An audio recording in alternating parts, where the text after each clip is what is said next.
Hi, guys.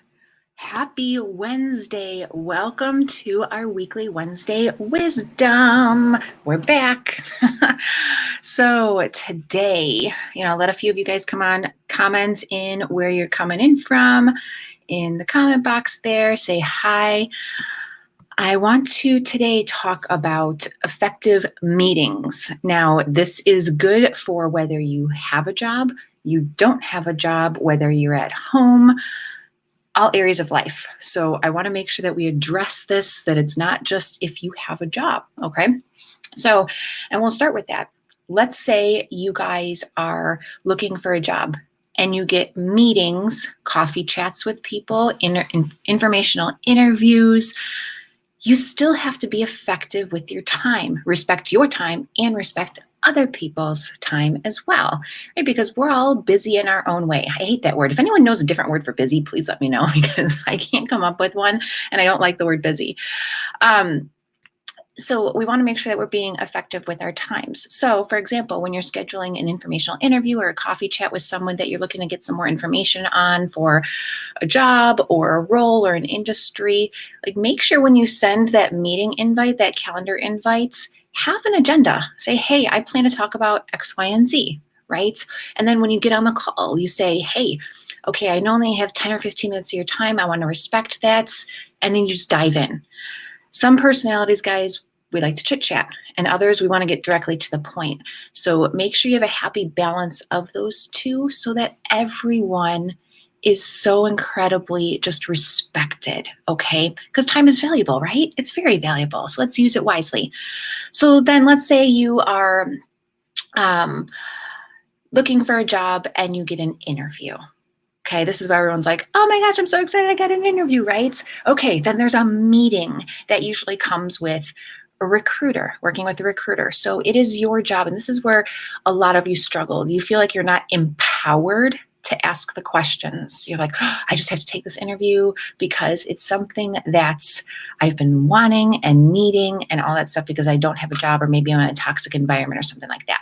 Okay, stop, because you are empowered, okay? You have a right, as you should, to ask questions because what happens if you get into the interview or you get into the final stages and you're like, ooh, I don't want this job, or I didn't ask the right questions, or I don't have a good feeling anymore, right? So set yourself up and the other parties up for success by saying, hey, here's what I want, here's what I don't want, what can I expect in this first interview?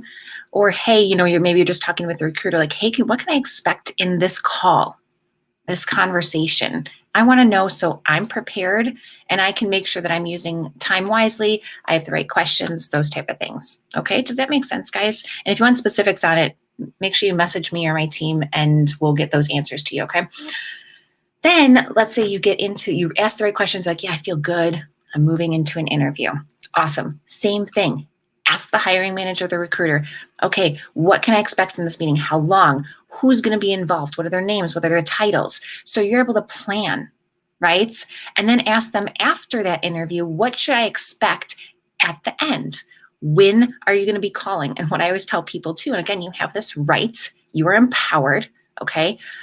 Okay, you get to that interview, you're feeling great. Yes, everything's good. Woohoo, wow, yay, right? This is going to be great. They're going to call me back. No, you don't wait for them to say, okay, yeah, we'll call you, right? That's like when you're on a date. It's like, no, don't worry, I'll call you. We all know what that means, right? So what you can say is, okay, can I expect to hear an answer from you on, let's say you have the interview on Tuesday. Can I expect to have an answer from you on Thursday or Friday this week? So see, you're putting the ball in their court, yet you're forcing it into a section of the court, right? So you're saying, what area, what day specifically can I hear back? So then you're not being like the serial checker, right? You're like, okay, when am I going to hear back? Oh, checking my phone, checking my email. And then you're like, we'll win, right? They said they'll get back to me. At least then you have that day buffer. You're not going to hear anything Wednesday. If you do, it's a surprise, yay, right? Then you can start thinking about it on Thursday. And if you haven't heard anything by end of day Friday, then you can start to reach out and say, hey, you guys said in our meeting, in our interview that I was going to hear back Thursday or Friday. It's end of business day Friday. what happens? Is there anything I can do to make sure that I'm still in the running? Or am I still in the running? Please let me know, right? So many of you are like, oh my goodness, I've been ghosted. Oh my goodness, I haven't heard back. It's also your responsibility, right? It's also your responsibility to be able to say something. It's your rights. No one's going to not hire you because you asked questions. If you're already in a job, no one's going to fire you because you asked questions. Does that make sense? Okay. So let's say you get the job. Yay, congratulations. You have a party, everything. Let's say you're in the role, you're just learning everything, and you have your daily duties, you've got your checklist of things to do, your driving right ins, you've got your onboarding, you're through all that 90 days, right? Type thing. Let's say you get some meetings scheduled on your calendar and you're like, man, I got things to do. And it just got dropped in that day, or it got dropped in the day before, and it's an hour plus, maybe 2 hours plus. What are you going to do? And it just got dropped in. It just says maybe team meeting or marketing or sales. And you're like, okay, I am in project management. Should I be in this? Should I not?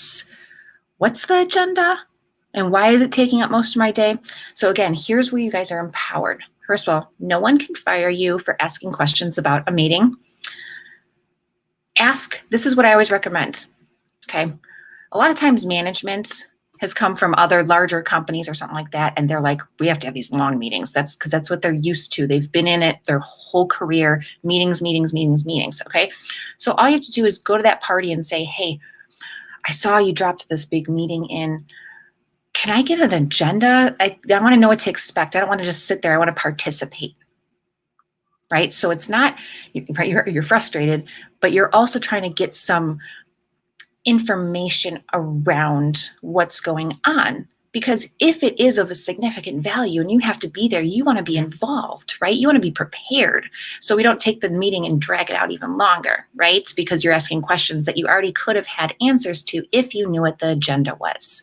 So on the other end, managers, leaders, what I recommend, guys, is when you have a meeting, send out the calendar invite with an agenda. If you don't have one yet and you need it as a placeholder, say that. Hey, I'm having a meeting here. I will send out the agenda by this time, and then send one out so people know what to expect, right? Because then what happens is people get nervous, they get anxious, they start to freak out, and then all they're thinking about is that meeting. And they're like, okay, am I supposed to be in this? Am I not? What's going to happen? It seems like everyone's in it. So what's going on? Is this good? Is it bad? Relieve the tension of your employees by taking responsibility and, first of all, setting an agenda. And then before you even send the meeting invite out, guys, this is really important, is make sure that it's a meeting that has to be had. Okay, has to be had. If it cannot be communicated clearly in an email, if it cannot be clearly communicated in a short video that they can watch at any point in time, then yes, please have a meeting. Okay, absolutely. But again, stick to an agenda. If you have to have a little chicken timer, I used to do it all the time. No joke. I would set it in the middle of the table and say, okay, this person has this amount of time, go. I know that sounds silly and ridiculous and militaristic, guys, but it works. And it got people back to the work that they actually enjoy doing instead of sitting in meetings all day. Okay, so really, really important to do those type of things. Oh, I need a drink. Then if the meeting does have to be had, if it's something that's critical, like for example, if there's like a health situation, I've had to have those where it's like, okay, this person had a situation that happened, or right, we had coronavirus or something like that, right? Or there was a safety issue and it has to be had immediately. A lot of times you don't have a time to get an agenda out. That is understood, okay? Put it in the title, hey, emergency meeting, nothing, no one's getting fired, whatever it may be, so people at least are a little bit relieved, okay? So if you have to have those meetings, make sure that you ask the parties before you send it out, hey guys, I got to have a team meeting on X, Y, and Z. And I know that you guys are busy during the day, respect their time, right? Because your employees, they have things that they're doing for you, and they get frustrated when it's like, well, now I can't do that. And now I'm spending other time trying to shuffle around my day because you dropped a meeting in that probably wasn't even needed. So if it's needed, what you got to do is say, hey, okay, I need to have this meeting. It's got to be this week. It's already Wednesday. It's already, it's Tuesday or something, because today's Wednesday as the recording. Can we have it? We have to have it either Wednesday or Thursday. Is our mornings or afternoons better for you guys, and which day? So at least you give them buy-in to the meeting. Like, how important is that, is buy-in? You want to feel as an employee, right, that you're like, okay, I had a say in this. So again, it relieves the tension, it relieves the stress, and allows you to plan a little bit. Because then you're like, okay, I know I've got block maybe Wednesday morning and I've got some time Thursday afternoon. And then you can even say like, hey, if it has to be a 2-hour meeting, can we maybe do an hour this day and then an hour this day? And what you'll find that happens when you actually ask those questions, people respect you more. And then what happens is the meeting owner tends to say, oh, maybe I don't need to have such a long meeting. Or maybe, yeah, I can make part of it into an email and part of it does need to be said in person. And then you guys also have to realize we all have different personalities. Maybe your boss is someone who really needs that face-to-face contact and being around people and loves talking. And you got to recognize that. And maybe you're a person like, I'm behind the scenes. I want to get things done. And this stuff, you're wasting my time, right? Or vice versa. The boss is the drill sergeant and you're like, I like going to meetings because I like talking to people and things like that.